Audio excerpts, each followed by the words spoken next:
سب سے پہلے میں اپنے ناظرین کی خدمت میں سلام عرض کرتی ہوں، قبول ہوں۔ نور جہان ایک احساس ہے جو جہاں کے لیے راحت کا پیغام ہے، خوشخبری ہے، خوش الہانی اور نیک نامی ہے۔ نور جہاں اپنے وابستگان کے لیے ہزاروں خوش بختیوں کا باعث بنی تو دنیا میں ان گنت سننے والوں کی سماعتوں میں شہد گھولنے کی نیکیاں برسوں سے اپنے نام کر رہی ہیں۔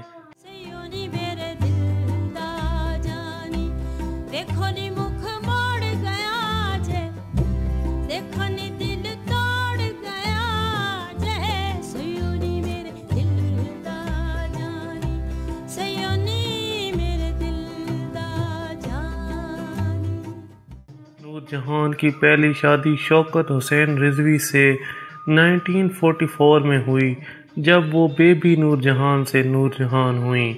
نور جہان اور شوکت حسین رضوی کے ہاں 3 بچے پیدا ہوئے جن میں اکبر رضوی عرف اکو میاں، ذل ہما اور اصغر رضوی یعنی اچھو میاں شامل ہیں۔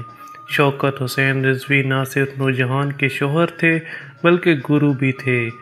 ایک مرتبہ نور جہان دوستوں کی محفل میں اپنے گیتوں کی غیر معمولی کامیابی کو اپنے بچوں کی پیدائش سے جوڑ رہی تھیں۔ نور جہان نے تفاخرانہ انداز میں کہا کہ جب میرے گیت آواز دے کہاں ہے دنیا میری جوانی ہے ہٹ ہوا تو میرا بیٹا اکبر پیدا ہونے والا تھا، اسی طرح میرا گیت چند ٹوٹیا سپر ہٹ ہوا تو ذل ہما پیدا ہونے والی تھی، اسی طرح جب میرا گایا گیا گیت آجا میری برباد محبت کے سہارے ہٹ ہوا تو اچھو میاں یعنی اصغر رضوی میرے پیٹ میں تھے۔ اس پر پاس بیٹھے ایک شخص نے نور جہان سے کہا، میڈم کیا آپ نے کبھی گیت خالی پیٹ بھی گایا ہے؟ اس پر محفل میں کہکے گونج اٹھے اور نور جہان بھی کھلکھلا کر کہکے لگانے لگیں۔ نور جہان نے گانا اس وقت سیکھنا شروع کیا جب وہ منہ سے توتلے الفاظ ادا کرتی تھیں۔ نور جہان کا اصل نام اللہ وسائی تھا اور وہ ضلع قصور کے علاقے کوٹ مراد خاں میں پیدا ہوئی تھیں۔ ان کے استاد غلام محمد المعروف گام خاں بتاتے تھے کہ اللہ وسائی سے ان کی پہلی ملاقات اس وقت ہوئی جب وہ صرف 4 دن کی تھیں اور جب ان کے اہل خانہ انہیں جھنڈ اتروانے اور سلام کرنے کے لیے بابا بلے شاہ کے مزار پر لے جا رہے تھے۔ دوستو، نوزائیدہ بچوں کے بال اتروانے کی رسم کو جھنڈ اتروانا کہتے ہیں۔ 7 برس کی عمر میں اللہ وسائی اپنی بہن عیدین بائی اور کزن حیدر باندی کے ساتھ قصور اور آس پاس کے علاقوں میں ننھی مغنیہ کے طور پر مشہور ہو چکی تھیں۔ ۔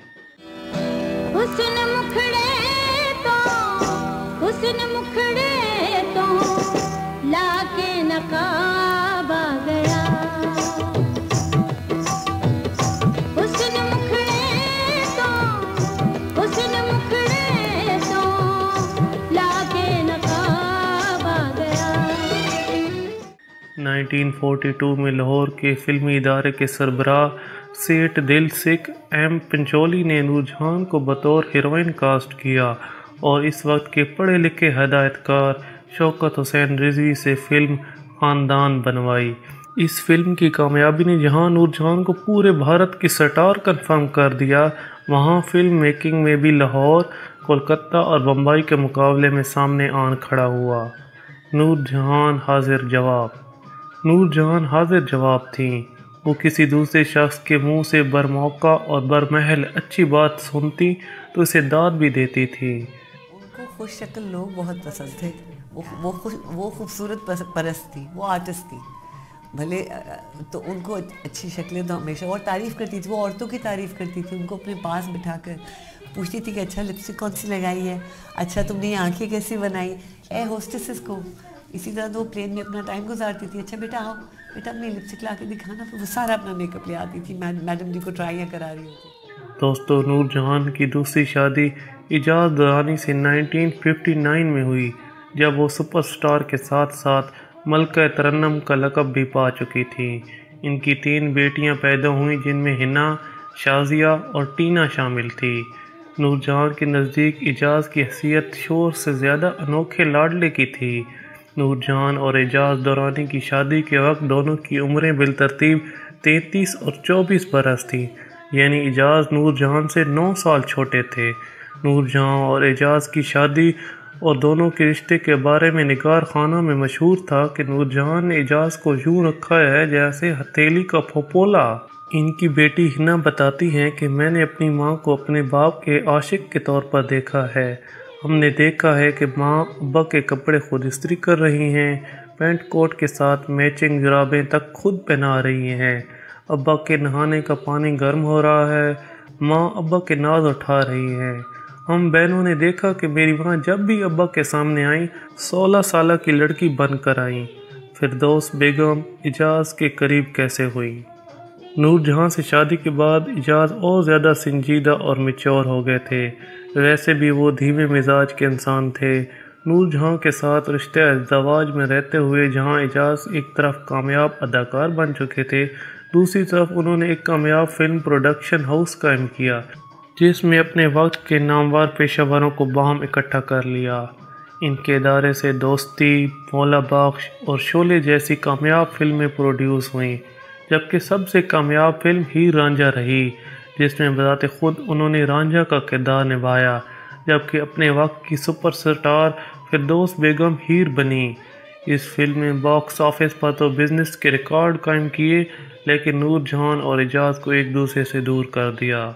نور جہاں نگار خانوں کے ماحول سے اچھی طرح واقف تھیں، لیکن سب احتیاطیں دھری کی دھری رہ گئیں اور فردوس نور جہاں اور اعجاز کے درمیان آن کھڑی ہوئی۔ نور جہاں نے اعجاز سے کہا، پینو لمبو کا پیچھا چھوڑ دو۔ اعجاز اور فردوس کی جوڑی سپر ہٹ ہو گئی اور فلم ساز انہیں اکٹھا سائن کرنے لگے۔ دونوں نگار خانوں کے ساتھ ساتھ آؤٹ ڈور شوٹنگ میں بھی بہت سارا وقت اکٹھے گزارتے ہوئے ایک دوسرے کے قریب آ چکے تھے۔ اس قربت کا علم نور جہاں کو بھی ہو چکا تھا۔ نور جہاں سخت الفاظ میں اعجاز سے گلہ کرتی کہ پینو لمبو سے دور ہو جاؤ۔ دوستو، فردوس بیگم کا اصل نام پروین تھا اور لمبے قد کی وجہ سے نگار خانوں میں انہیں پینو لمبو بھی کہا جاتا تھا۔ اعجاز اپنی طبیعت کے دھیمے پن اور معاملہ فہمی سے ٹال مٹول کرتے رہے۔ نور جہاں نے اعجاز کے ساتھ ہر طرح سے نبھانا چاہا، لیکن حالات دونوں کو ایک دوسرے سے دور لے گئے۔ یہ کچھ بے وفا لوگوں کی کچھ بے وفائی پہ لوگوں کی یاد آیا کہ وہ پرندہ جسے پرواز سے فرصت ہی نہ تھی، اب جو تنہا ہے تو دیوار پہ آ بیٹھا ہے، اب جاتا ہی نہیں دیوار پہ آ کے بیٹھا۔ یاد ماضی عذاب ہے یا رب، چھین لے مجھ سے حافظہ میرا، یہ وہ بات ہوتی ہے۔ نور جہاں کے بارے میں مشہور تھا کہ جب انہیں غصہ آتا ہے تو وہ کسی کو خاطر میں نہیں لاتے، لیکن اعجاز کا انہوں نے ہمیشہ خیال رکھا۔ 80 کی دہائی میں اعجاز مبینہ طور پر اپنی فلموں کے ڈبوں میں منشیات بھر کر لندن لے جاتے ہوئے ہیتھرو ایئرپورٹ پر گرفتار ہوئے۔ اس مقدمے میں انہیں کئی سال کی سزا ہوئی۔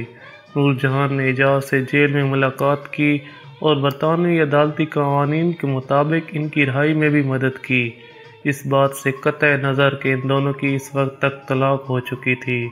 نور جہاں کی پوری زندگی اعجاز سے محبت اور انسیت میں گزر گئی۔ دوستو، نور جہاں کی یہ بایوگرافی آپ کو کیسی لگی؟ اگر اچھی لگی ہے تو کامنٹ میں ہمیں لکھ بھیجیں، ہم آپ کے کامنٹ پڑھتے بھی